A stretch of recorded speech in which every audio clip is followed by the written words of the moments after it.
Yo, yo, yo, what's up, everybody? This is not the smartest guys in the room. How are you doing today, Tom? I'm doing good, buddy. I'm doing good. How are you doing? I'm doing good. Anytime I see you, my day gets better. I did have an iced coffee this morning. It was pretty good. It upset my stomach a little bit. So uh, maybe I took my probiotic. I had my iced coffee, but not feeling my stomach's acting a little weird, Tom. Got to figure that out, man. I don't understand. Yeah, I mean, I don't know. Who knows? What am I like gonna try to pretend like I'm some kind of gastroenterologist or something? I got no idea what's going on with you. But I live a life of, well, you see behind me, you can see on the edge of the screen, I have a little gallbladder stuffed animal back there that my friend Julie sent me. So I'm pointing at it for Tom. He can see my smiley face gallbladder. And gotcha. inside of the gallbladder, there's a zipper and it has little stones in it, Tom. Was that a hint? No, I did not have any stones, but well, I think they were gallstones, little green gallstones in the gallbladder. So today we are talking about AI fatigue, Tom. AI data centers, AI fatigue. The Pope's talking about AI. Even the Pope's done with AI. I mean, uh, what? This is a weird time. What say you? Yeah, man. I mean, look, I think everybody is just getting fed up of like just hearing about AI nonstop, right? And I think some of it has to do with the fact that so I think a lot of this the way we've been inundated with AI is really interesting because if you look at where it's coming from, like who is pushing AI the most, right? Who is insisting that it is an inevitable technology, that it is inevitable that we will use it in our daily lives, that it is inevitable that we will rely on it for all kinds of things, that it is happening no matter what, right? And we have to get on board with it. If you look at who's insisting that that is our future, our reality, it's the AI companies, right? It's the big technology companies. It's the companies that are most heavily invested in AI, right? The ones that have spent tens, if not hundreds of billions of dollars investing in AI, right? Are the ones who are pushing it the hardest. And of course they are, right? It makes sense. It's sort of like obviously like Coca-Cola thinks Coca-Cola is the best soft drink ever and everybody should drink Coca-Cola, right? Because it helps their bottom line if they believe that and say that to people and get other people to believe that. So what are the AI companies doing? What are these tech giants doing? They're doing the exact same thing, right? They are pushing AI. They're trying to get people to acquiesce to it being an inevitability. And look, technology and the evolution of technology will happen regardless of whether you want it to or not, right? I always think it's kind of silly when I hear people lamenting how, oh, we didn't used to do things that way. With it back in my day, we used to do blah blah blah back in my day. And my kind of response to that is always, well, yeah, I mean, times change. That's what happens. Like that is life, that is reality, that is existence, right? Things change over time.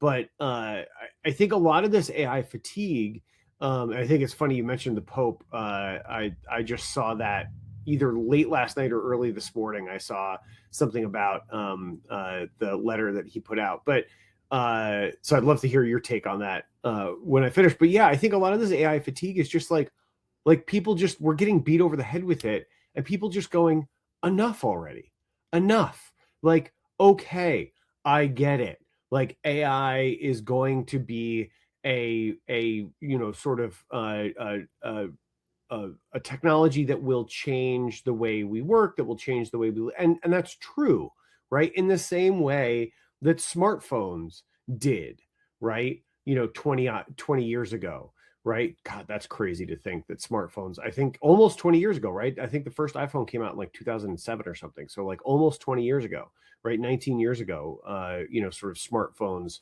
changed the way we live our lives, for better or worse, right? I mean, that is sort of the inevitable march of evolution and technology, right? That it will change over time, but you know, also we don't have to adopt it, and we don't have to use it exactly the way they want us to. And we don't have to use it as much as they want us to either. And that's something I can get into a little bit, as we go forward in the show today, Dom, that I can talk a little bit more about, like, some of my frustrations with the way people talk about AI, and the way that kind of gets people to think about AI, because I think it's super misleading, and just a bad way of doing things overall. But yeah, curious to hear your thoughts on what the Pope had to say in his letter.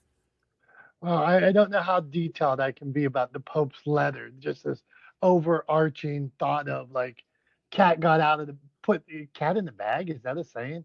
Put the put this back in its container and don't let it run wild. Is the understanding I got from what he was saying.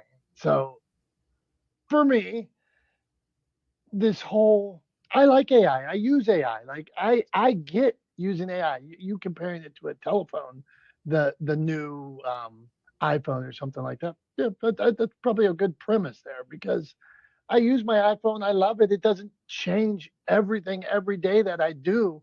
I can still go out to McDonald's or on a date with my wife, and it's not like you need to have AI for this. You need to have AI to ride your bike. No, I don't need AI to ride my bike or go for a walk in the woods.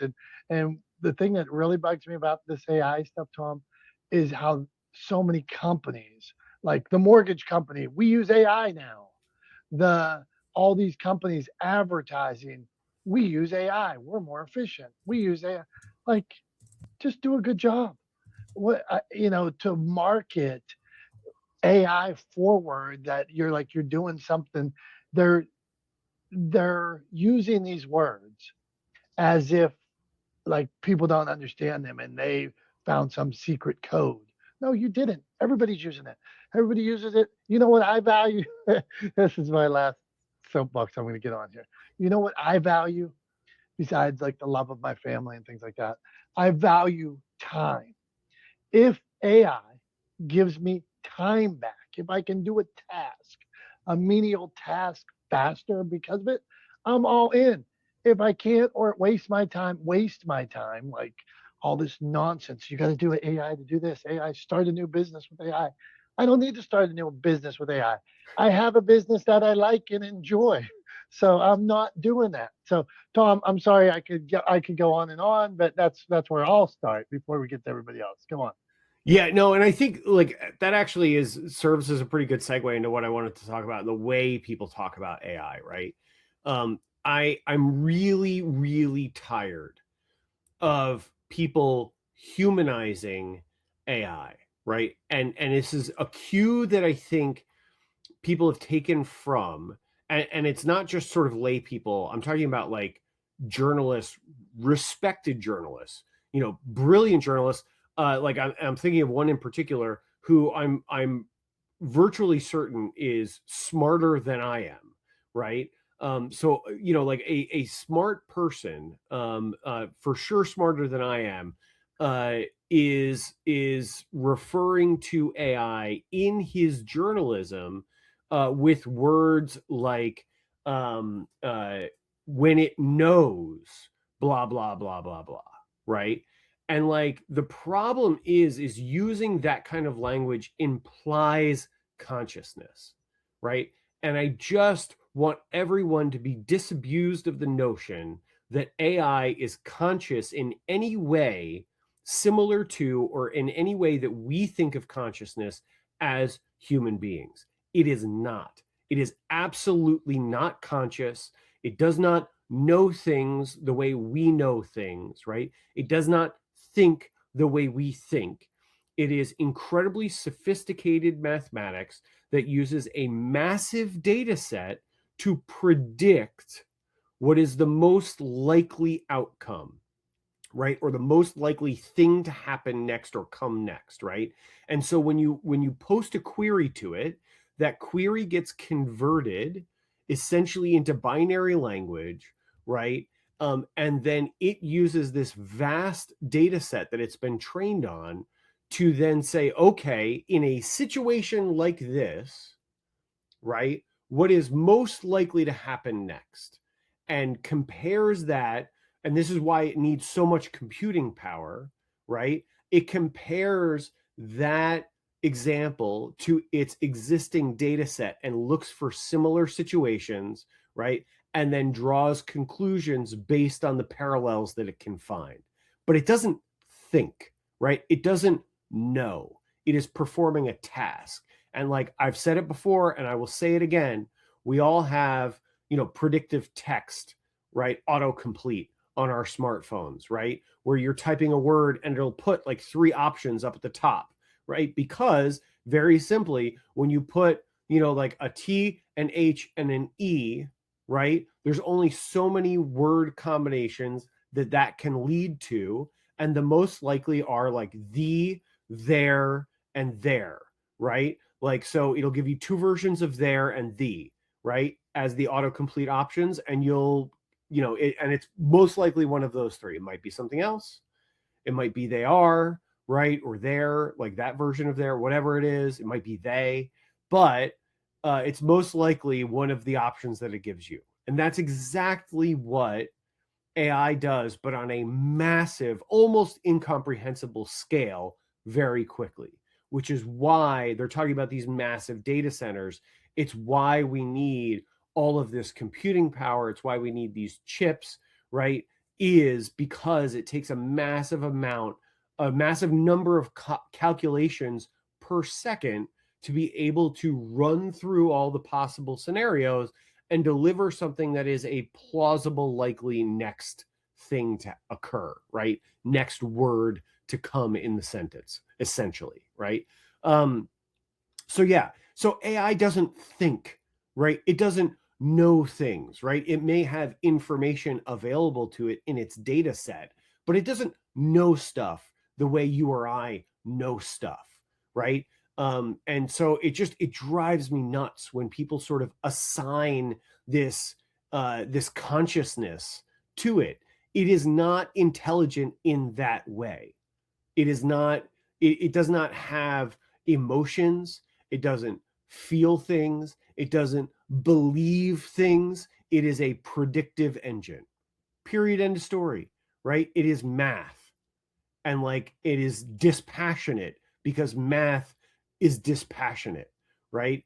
And people keep trying to assign these sort of human qualities to it because we don't have language really to speak about it. And so my kind of default in the way I'm encouraging other people to talk about it is like, instead of defaulting towards humanistic terms, default towards like mathematical terms, right? Dispassionate, right? Emotionless, or emotionally neutral terms, right? That's a better way to talk about AI and to think about AI than to assign this sort of like, either morality or emotion, or humanistic sort of behavior and consciousness to it, because it's just not right. Tom, well said all around. You got me thinking of so many searches that I've done or prompts that I've done where I'm like, give me a list of gas prices based on administration over the last 30 years, or give me this. And they give me an answer that is completely wrong, where like we could Google and see that we could drive down the street and see that this is completely wrong, this answer they give.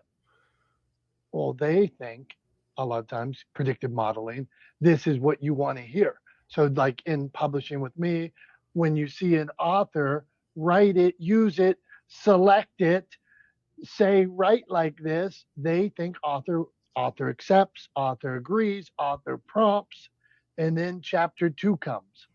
Well, author said yes to the style. Author said yes to this, yes to that, and now chapter 2 came. Well, if AI is predicting what somebody likes based on what they prompted, it's giving you the same thing for chapter 2. I mean, and then it's narrowing it. So by the time you get to 5, 6, 7, 8, I'm really the next overly chat GPT books that come in. I'm gonna review word count per those chapters now and see how many words, how close it is. And I'm gonna guess. I I'm gonna guess it's within 5 words. Some of these chapters. That's how close it is. All right, let's get. This is not the smartest guys in the room. We got some guests here, so we got some panelists. So Holly, do you have AI fatigue? What do you got going on with it? Or are you just starting 4 new companies? I got an idea for you, Holly. An ice cream shop that is AI ice cream, a dog kennel that's AI dog kenneling. What else you got? Go on, Holly. Oh, I'm laughing at that. Good morning, everyone. Yes, I do have AI fatigue. I love AI. I use it. I do find myself Googling sometimes, just like you said a minute ago with gas prices, to see if what I got back was accurate. Sometimes yes, sometimes no. Um, but I think where my fatigue comes in with it more than anything, aside from editing AI written stuff, that's a kind of a different story. But I get tired of people throwing it in my face. And well, ask AI. Just use AI for that. Don't write that. Use AI for that. Don't do this. AI can do that in a second, and then go do something else. Use your time differently. And they may be right to a certain extent, but I don't want to use AI to write my things. I don't want to use AI to do whatever it is they're telling me to do. And that's the part. And I started out kind of trying to explain to people my reasoning behind it, and they don't want to hear it, which is okay. So I just quit and I just don't do that. But that's where my fatigue comes in, is from people pushing it on me. So I'll stop there. Yeah, Holly, well done. And it is funny. Sometimes you hear like people that almost treat you like you're dumb if you're not using it for everything you're doing. Did you AI cook this morning? No. Did you AI make my coffee? No. But I'm not saying AI is bad, but I didn't use it for every little thing. Does that make me like a failure, Tom? No, not at all. And I don't think you should, right? I mean, that's the thing. And there's actually some really interesting research coming out now about how some of the sort of like convenience technology is kind of negatively impacting our ability to kind of survive without it, right? So like one of the things they found is that people pay less attention when they're driving if they always have GPS programmed to where they're going, right? So they pay less attention to their driving and are actually more, I think it was more likely to get in accidents, right? And less likely to actually be able to tell you where they are, right? Or how they got there, that they just sort of like don't pay any attention to where they're going. And suddenly, you say like, oh, you went to such and such a place, like this restaurant or whatever. How'd you get there? Or like, how can you give me directions? And their answer is going to be, no, I don't know how I got there. Right. And like, obviously, totally going to date myself, but, I started driving, as did you, before GPS was a thing. Jesus right? Christ. And what the fuck was that? Anyway, so started driving before GPS was a thing. And, like I tend to use it less, right. Than like some other people that I know, or probably most likely I use it less than people who are younger than me. But like, my wife, Becky was saying the other day that like, after reading some articles about this, she was actually making a conscious effort to like not engage it more often, right? Just so like she would actually pay attention to where she was going and like not kind of go on autopilot as often we do when we're just sort of following the prompts on the GPS. So but yeah, I mean, I don't think it makes you a bad person at all. I think AI has its uses, but the sort of the prevailing push from, of course, from tech companies that are heavily invested in AI and AI companies themselves is use it for everything. And I think the answer is, well, don't use it for everything. Use it for what it's good for. but don't use it for everything, because it's not good for everything, right? It's not useful for everything. And in fact, it makes some things worse.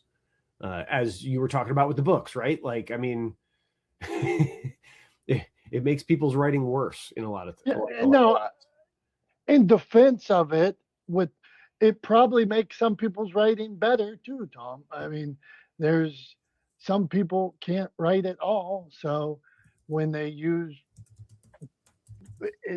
when they're mimicking things and stuff like that, maybe it is getting better, but not everybody. It's getting the same as the chapter before it most of the time. So, all right, before Tom stops, before we get to Dr. Tachi and our new friend here, it says gay man. So before that, let's go. Tom says let's go to Dr. Tachi, then all that. Okay, so Dr. Tachi, are you AI everything, or are you AI fatigued, or do you have a new business that you're starting today, an AI hat business? What do you got, Dr. Tachi? I would like an AI hat business, so I'll take that challenge. But good morning, everyone. I I love AI. Let me just say, because love the fact that it cuts down on certain tasks and frees me up to do other tasks. However, the place where I get fatigue is in the erosion of creativity. One thing that I've noticed, and I had to do this. So I do social media for one of my clients, and I do shoot his videos. So of course, if you're posting to YouTube, it works better if you have a thumbnail. So I generally would create my thumbnails myself before, but then I said, well, wait a minute now. I'm employing you to do things for me. So how about you create a thumbnail for me? And it was fine. It was great. It was lovely. But what I noticed is that everybody else also uses an LLM model, usually Chat GPT or something, to create their thumbnails as well. And so things start to look uniform and the same. So I specifically had to go in with a prompt to combat that type of thing. But many people won't do that. They'll be like, oh, this is great, this is fine, and they'll put it up. So when you look at YouTube now and you look at all the thumbnails for certain things, you're starting to see them all look the same.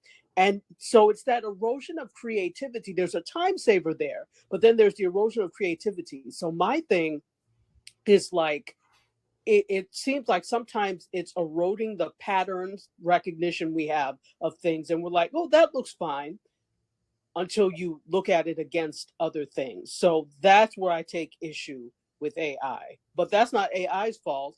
That's our fault. That's totally fair. I mean, I think the place where I would say where you're going to see individual creativity shine is exactly what you were talking about in that case, Dr. Tachi, where you looked at the thumbnails and said, hang on a second, there's a uniformity here that strikes me and I don't want to be a part of, right? I don't see that as valuable for me or for the content for my client. And so I'm going to make an effort to escape that uniformity, to push the envelope a little bit, right? To come up with a different look, a different aesthetic for my thumbnails. And I think like the way I look at AI in that context is it's a really great iterative tool, right? Because you can turn around and give it a prompt and say, all right, tweak this or push this direction, or I want more of this, or like, I want you to incorporate a sense of this, or like something that evokes these feelings, or upload an image and say, I like the color palette of this image, incorporate that into the thumbnail, whatever the case may be, right? But it gives you an opportunity to iterate way faster than you would be able to iterate on your own if you were like by hand designing each element. And also because you can assign it a task and then you can go off and do something else while it performs that task and spits out a new thumbnail for you. So yeah, I mean, I think it's also going to really do a lot. I think people who are real creatives, right, and real creative thinkers have a sort of a leg up when it comes to using AI and leveraging it as an iterative tool. And it's really going to kind of create a real separation between people who are good at pushing creativity and iterating versus and driving iteration versus people who aren't, right? And so yeah, so I think it's going to really like actually create more separation between sort of the mundane standard, right, of people who are not creative, people who are using it to execute creative work for them, versus people who are creative, people who are using it as an iterative tool to push their own creative work further, faster. So I think I mean, I agree with you. I think, at the end of the day, I'm just, when it comes to the fatigue, I'm just tired of being told to use AI for everything, because it's not an everything solution, right? It's good at what it's good at, but it's not good for everything. But yeah, anyway, so with that in mind, let's move on to Gay Man, our new guest up here. What are your thoughts? Are you tired of being told to use AI for everything, or are you happy to embrace it and start a pet sitting business? To answer your question directly, I'm not tired of AI at all. The only thing I'm tired of is people's misunderstanding of it. And everything you said, I was in the office yesterday, and the last conversation I had was with two colleagues, and they thought that AI was going to replace everything. And I'm like, it could never do. And then they even brought up examples of, because I'm in sales, okay? So I actually sell AI to businesses. And we were talking about different businesses who are using complete artificial intelligence sales agents. They went under. Because yes, I can use AI to draft emails. Yes, I can use AI to do value maps for businesses that I'm looking into to see how they make money, their business structure, and the different people within it, and what their pain points may be. AI is good for so many things. I use AI every single day. I love it. And I would not be able to do my job without it. I think it's a value add. I think AI is a thought partner. It's not a brain. And people think AI is a brain. People think AI is like cyborgs. It's like Terminator. Like they're going to be sentient, efficient replacements of human intuition, and we're not there. And even if we were there, human beings are kind of a little bit slow when it comes to adopting things that are that drastic. We're just not there yet. And I don't know if we can ever be there to where we can have an artificial consciousness that's going to be cheaper than just getting than just underpaying human beings that can just think by themselves. I don't know. Yeah, man, I'm with you. I mean, obviously, you heard me kind of go off on my rant earlier about how people talk about it, and there's sort of like assigning consciousness to it and stuff. I mean, it's a great tool. It's an incredible productivity tool. It's super useful. I use it every day. Also, totally hear what you're saying, and 100% agree. It just drives me absolutely nuts how fundamentally people misunderstand what AI is and how it works and what it's good for. Some of the fear mongering around it. And whatever, but yeah, it's interesting too that some of that is being pushed by AI companies. But yeah, anyway, Dom, what do you think? Tom, you know what I think? I think it's top of the hour. I think it's time for something nobody's afraid of, but everybody wants. That's Tom's Thumbs, where we get a thumbs up or thumbs down from Tom on something going on in media and life and business and the world. It's not going to be about the Pope today because we already covered that. So, Tom, today's thumbs up or thumbs down. What does Tom think about UFC MMA on the White House lawn? Oh man.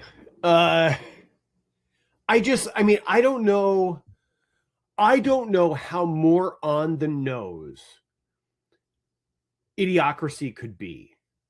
Right? I mean, it is insane how closely, and it almost feels intentional. Like it is so ludicrous that if you wrote it as a story or a script, people would be like, no way, not possible, would never happen. It's too far-fetched. It's too insane, right? Like if you made a sequel, like, or like, if you made Idiocracy now, right, people would be like, this is crazy. But but like, I don't know how accidental it is. I don't know how on purpose it is. I don't know how much it is just that the writers of Idiocracy just really nailed it. But like, having an MMA, like a UFC fight on the White House lawn and building that monstrosity is absolutely on the nose, exactly what you would expect to see in a movie like Idiocracy, where the president is like a pro wrestler, right? I'm getting that right, right? That the president in Terry Crews's character in Idiocracy, I'm pretty sure was a pro wrestler. And so like, it's just so on the nose. It's absurd. It also makes me think that like, I've seen, and I don't know if I'll be able to find one. I'm not going to try actually, but I've seen a bunch of memes recently, or a bunch of like kind of tweets that have been circulating and kind of going viral, and people have been resharing all over the place on social media, where they're basically like, got this neighbor that moved in. Their house is like a mess. It's constantly under construction. There's so much noise. They're like a terrible person. They've been, married 3 times, cheated on all 3 of their wives. Now married to an immigrant who barely speaks English. Have 5 kids with these 3 different women. The neighborhood's going to hell. There's gunshots. Of course there is, right? All of this stuff. Like, whatever you do, steer clear of 1600 Pennsylvania Avenue, right? Because it's just going to shit. And yeah, I mean, I think the monstrosity that they're constructing on the lawn with these like huge like arches for the lights and things that they're putting up, just really sums it up. Yeah, the neighborhood is going to shit, right? All the gold baubles that make it look like, the ghost of Louis XIV is haunting the White House, right? Like, I mean, it's just insane and absurd and ridiculous, and unbecoming, and disappointing and sad, like kind of all at the same time. So for all of those reasons and more than I haven't mentioned, the MMA fight on the White House lawn gets a giant double thumbs down from me. Did the event already happen? It is stupid, and shouldn't happen. Tom, I'm surprised that you a UFC fan. Me and you send messages about MMA and UFC. I'm not that surprised, but just that you are a fan of hand-to-hand combat and the sport and things like that. But as far as them being in front of the White House, you're not a fan of that, is what I'm getting, besides for all the other stuff going on there.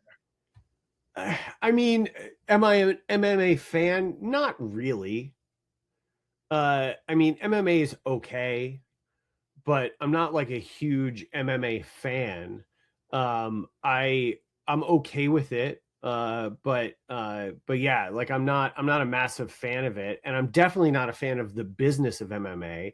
And I'm not a fan of like, also I heard recently on a podcast, Dana White was getting asked about his support for Trump and his support of the administration, despite what they're doing and so on and so forth. And like, he was trying to like pretend that like, oh, he's just my friend. Like, it's not political. Like, I'm not really supporting him. He's just a buddy of mine, yada, yada, yada.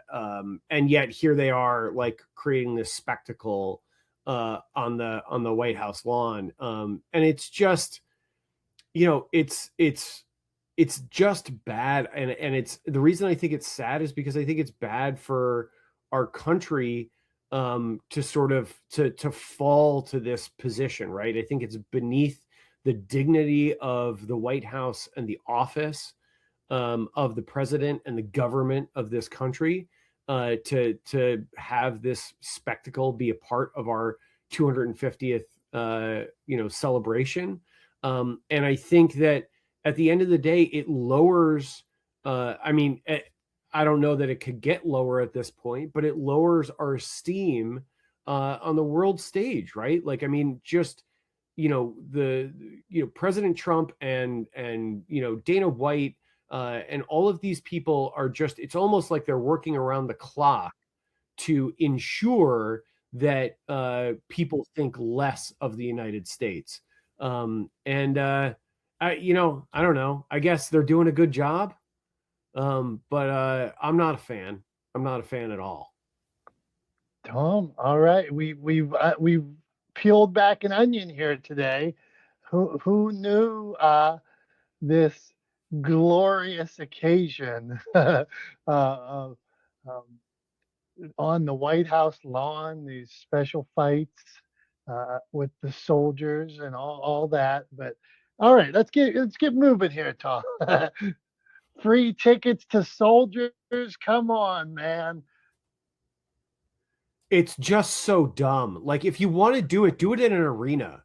Like, and how much is it costing? Like, how much are we spending, right? How many taxpayer dollars are going to put on this spectacle, right? Which is really for like an audience of one, right? It's really because Trump thinks it would be fun. And so he wants to do it. And so they're doing it, right? And at what cost, right? At what expense are we putting on this absurd spectacle? Like, go do it in an arena. I'm not saying don't have the fight. I'm not saying don't give free tickets to soldiers. Sure, do that. Fine. I have no issue with that. But it doesn't need to be on the White House lawn. In fact, it shouldn't be. There you go. All fair, man. This is not the smartest guys in the room. We are here. We're talking about AI fatigue. Somebody said in the comments that they had a AI song that they said it mashed up multiple genres and it was the best song. I bet they're messing with us, and I wonder if they really did like this song that they heard. I mean, I've heard AI songs, and I guess it's all right. So we're talking AI fatigue.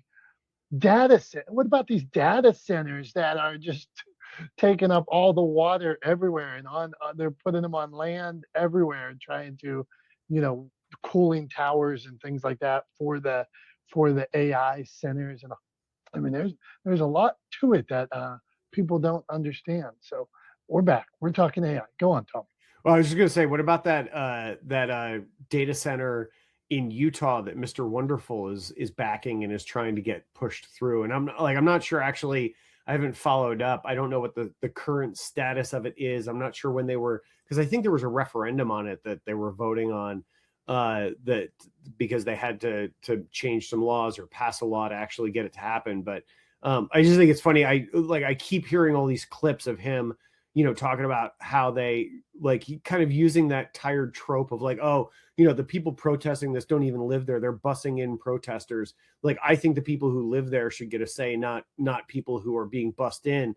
And it's like, bro, you don't live in Utah. You're not even from the United States. Like, what are you talking about? What are you even talking about? Right? He's Canadian. He owns a primary residence, I think, in Switzerland. And then has one residence somewhere in the U.S. But like, he's not, and it's not even in Utah. Like, he doesn't even have a residence in Utah, let alone be from Utah or from the United States more broadly, right? So it's like, what are you talking about, bro? You're a foreign interest trying to come in and build this massive data center that's going to raise the average temperature in the area by I think by 20 degrees overnight or something like that. Absurd. Like, it's crazy what they're doing.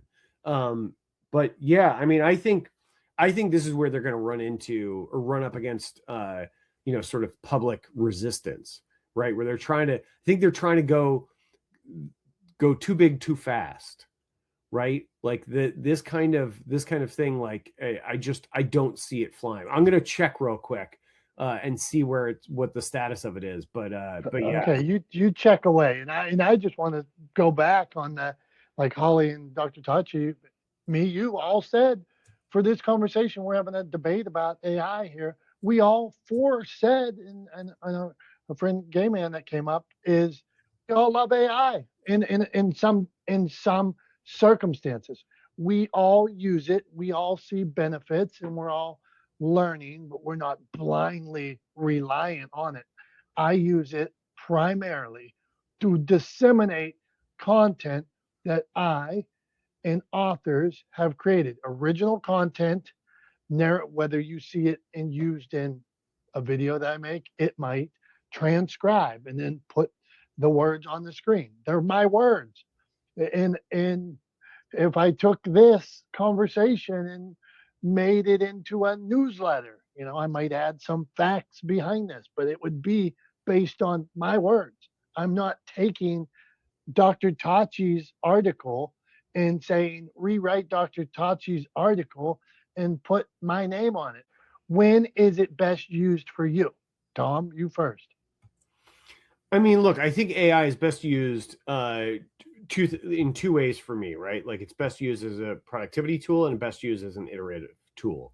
And so for me, what that means is if I have a relatively simple, mundane task that I can offload to AI, particularly when it comes to sort of like drafting, right? I like to use it as sort of a drafting tool. It gives me, I'm one of those people that has a hard time starting from like a blank page, right? Because my brain goes in so many directions. I just need a starting point and then I can kind of be off to the races. And so often for me, when I'm talking about using it as a productivity tool or a drafting tool, I will use it to create that starting place for me, the same way I would look for, an employee or somebody on my team to sort of get things started. And then I would come in and provide guidance and steerage and maybe kind of take over from AI. I wouldn't do that to an employee necessarily, but, from AI, I'll just kind of come in and take over and go in the direction that I want to go in. And then, like I was saying before with Dr. Tachi, is an iterative tool. If you're trying to come up with a new creative solution to something, or you're trying to look, you can start with a draft and then say, okay, now I want you to basically execute the same command, but I want to do this. I want to change this one piece of it, right? I want this to look slightly different if you're using an image generation tool, right? I want to use a different example if you're using a writing tool, right? Or a drafting tool. So yeah, I mean, those are the two ways that I really use it, is sort of productivity to kind of like to offload mundane work.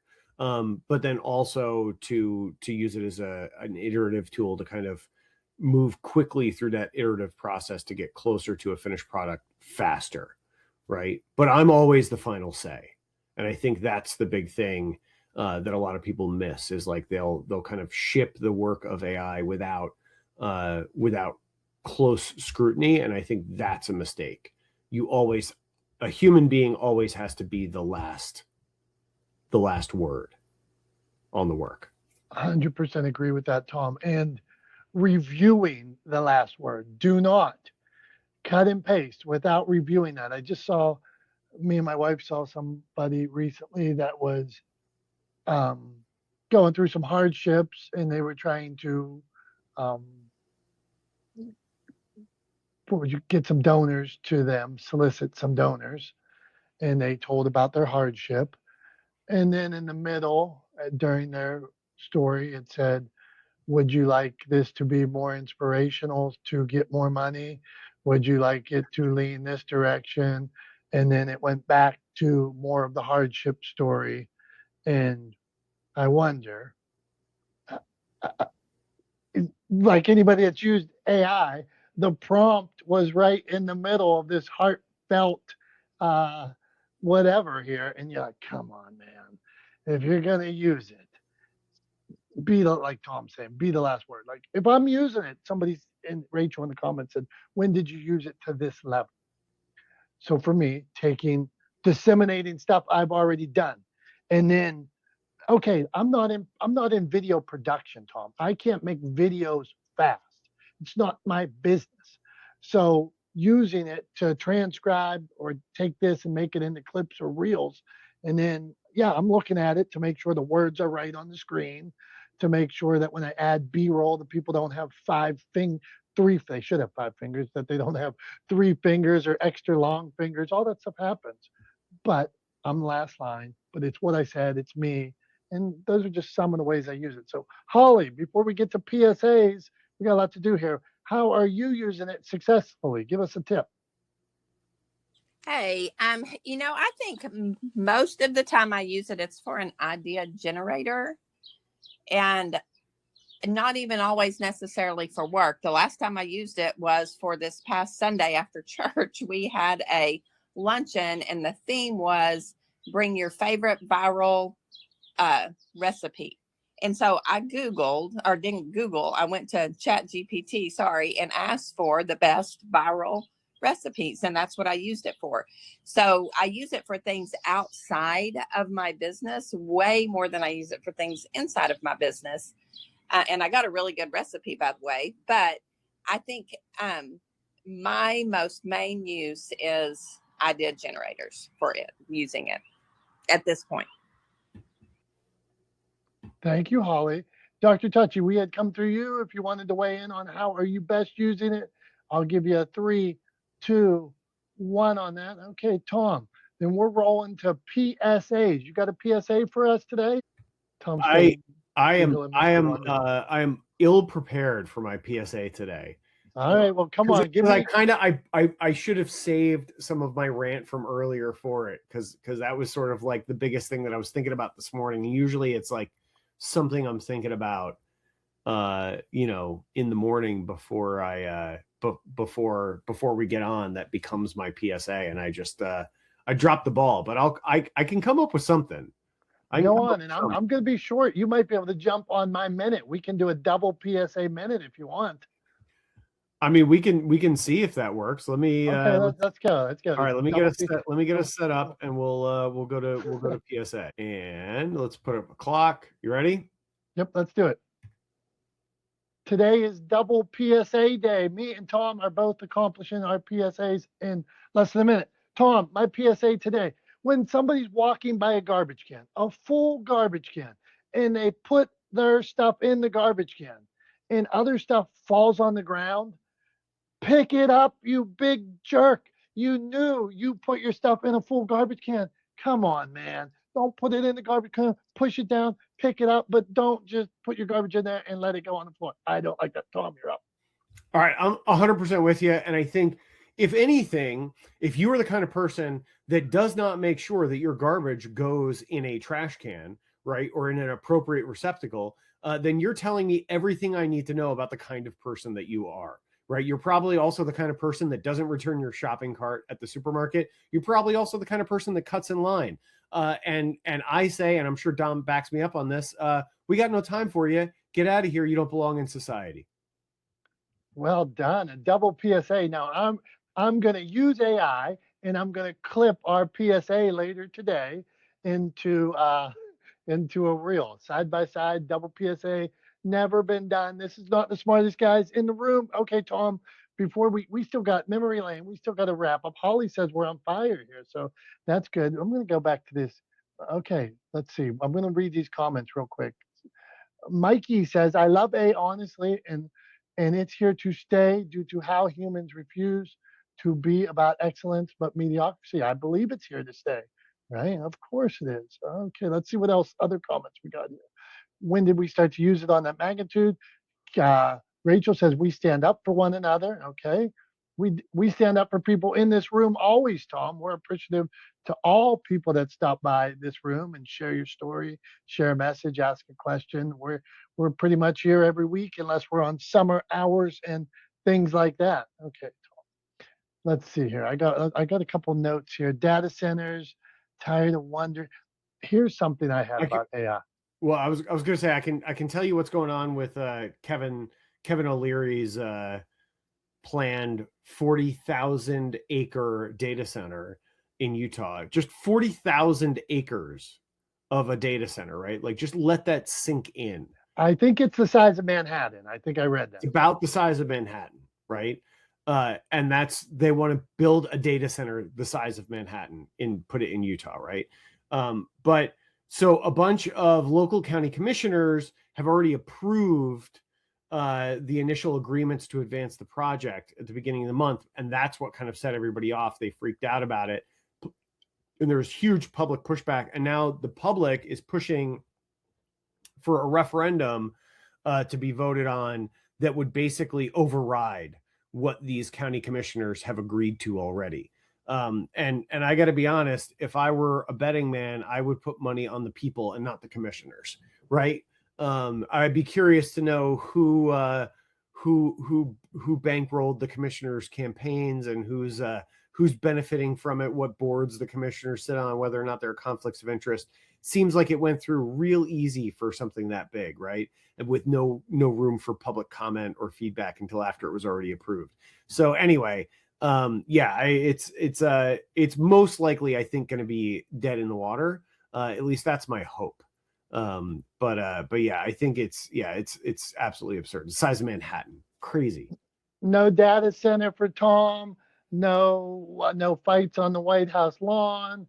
Man, what a real curmudgeon you are. I'm not saying no data centers. Like we will need increased data capacity, but we don't need to concentrate it in such a way that it actually changes the environment, right? Like that data center was going to if it was built, would raise the average temperatures in the desert overnight by like 28 degrees. Like that could have catastrophic effects on the local ecosystem, right? Also, where are they getting all the water from? It's in a desert, right? So where's the water coming from? How is that impacting people, right? So like, I'm not saying no data centers. I'm saying let's be responsible about it, right?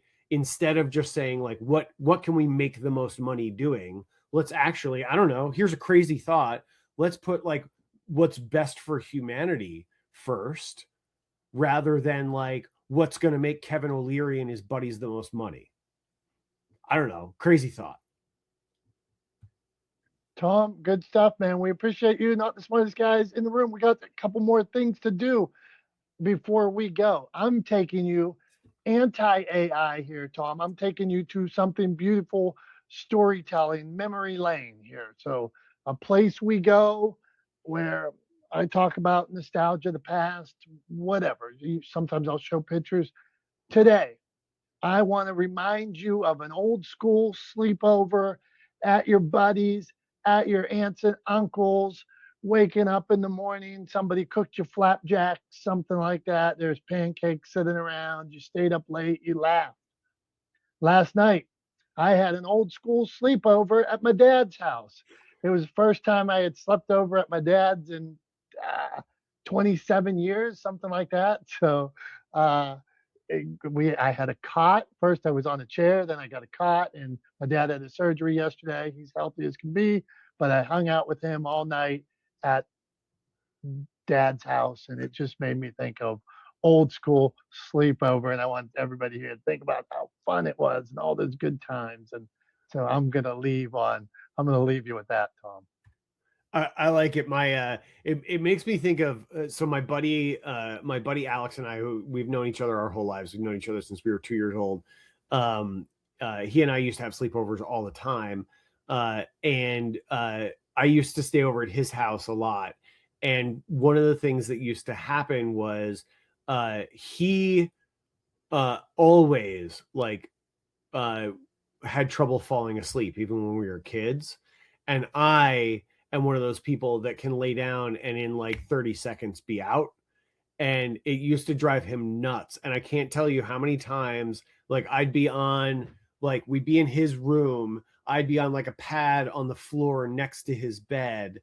Right. And he would like throw or hit me with a pillow to wake me up. Right. I can't tell you how many times I was like woken up, like getting hit with a pillow, be like, dude, you like dozed off mid-sentence. Right, like we were having a conversation and he was talking for a couple of seconds, and the next thing he was like, you know what I mean? And I was like asleep next to him, and I get woken up with a smack from a pillow. But yeah, that was the memory that popped into my head was my buddy Alex waking me up being annoyed that I could fall asleep so fast, even when we were kids. That's good stuff, Tom. And I appreciate you sharing one of those. And really, we're talking about AI today, the complete opposite of a real story from Tom's past, from my past, something they're never going to duplicate it. They can take a little bit of my story, a little bit of Tom's, a little bit of Holly's, but they're never going to duplicate it. Yeah, well, and I think one of the, I think this just made me think of this too. I think one of the things that we're already starting to see, right, in some of the pushback about AI, right, one of the things we're starting to see is that, you know, analog is kind of on the rise, right? Like there is increased demand for, you know, things that are either authentically a person's opinion, position, belief, etc., or direct interaction between people, right? Rather than just sort of being AI, you know, nonstop. And there's also obviously concerns about privacy, right? And companies leveraging AI to, you know, kind of feed us more hyper targeted and unwanted marketing. I think there's going to be we're going to see an increase in people using, companies that provide privacy, that do data privacy online, that, you know, sort of monitor and then go into data sets and remove your, your information. There's already, I think there was one that I saw recently called Cloak or something like that that was getting advertised that I saw. I think we're going to see more of those, but I think there's some of the inevitable pushback of AI towards AI is going to be a resurgence in and a desire for analog sort of interactions, content, and media. So I mean, keep an eye out for that. There's going to be, I think, a little bit more of that coming down the pike as well. Tom, and we will be here giving that. We'll be here every Wednesday. If people want to listen to our podcast, they can do that. I replayed this week on Monday on the podcast. It was one of my favorite episodes. It's the Christmas lumps of coal. So if anybody goes out to Apple or Spotify or wherever they listen to podcasts, you'll find the lumps of coal. And if you think Tom came out hot today in lumps of coal, you really came out hot, Tom. So why don't you wrap us up like only you can do, my friend?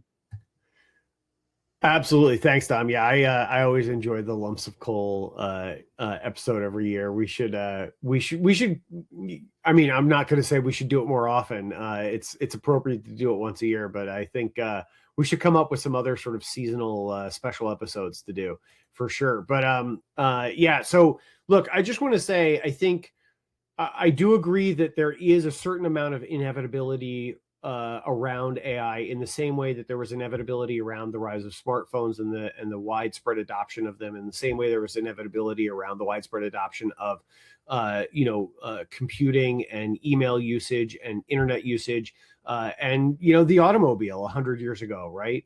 I think there is a certain amount of inevitability around it, the same way there is with any technology and any improvement in technology. But I also think at the same time that does not mean that we will be using it for everything and as everything and relying on it in everything we do anytime in the near future.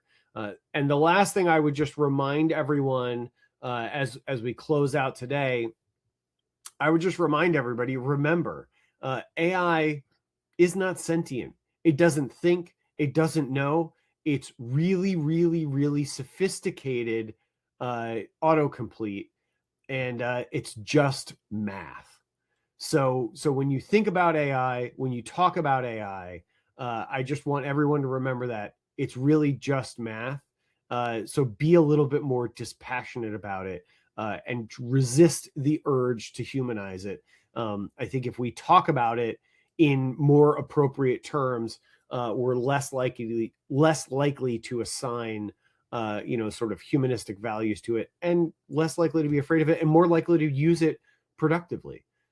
So that's how I'm going to leave things today. Once again, as always, we really appreciate all of you being here, being a part of this conversation, and being a part of Not the Smartest Guys in the Room. You guys are who make Dom and I not the smartest guys in the room. We appreciate you. We love you. We thank you for being a part of this every week. And we can't wait to see you again next week. So until then, have a great rest of your week. Have a great weekend. We love you. Bye-bye.